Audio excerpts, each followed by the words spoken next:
En este palco está Su Majestad el Rey Felipe VI. Majestad, ¿qué tal? Muy buenas. Muy buenas tardes. Lo primero que me he fijado, las dos insignias en la solapa, para no ir con nadie. Así es, yo creo que hoy es un día para celebrar que dos equipos españoles, dos equipos de Madrid, están jugando la Champions nuevamente, 2 años después, y da a entender un poco el nivel del fútbol español, que a todos los efectos está casi arrasando en Europa. Y también recordar que somos finalistas, bueno, somos vigentes campeones de Europa y vamos a defender el título dentro de poco en Francia, así que realmente el fútbol español está de enhorabuena y el deporte español también se beneficia de esto. Hace años podría ser impensable que su agenda estuviese marcada en estas fechas por el fútbol, pero aquí está, representando también en una final como esta.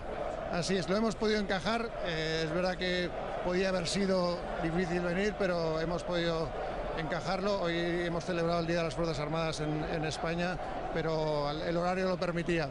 Si hubiera sido muy lejano, en una ciudad muy lejana, hubiera sido complicado. Esta es la última que le pregunto, ambientazo que hemos vivido, no sé si ha podido palparlo por las calles de Milán, la confraternización entre atléticos y madridistas.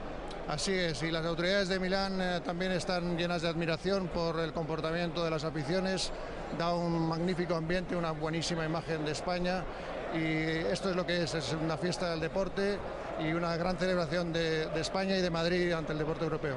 Majestad, muchísimas gracias y a disfrutar del partido. Muy bien, muchas gracias. Su Majestad el Rey Felipe VI en directo en las cámaras de beIN Sports en este palco al que acaba de llegar hace unos instantes.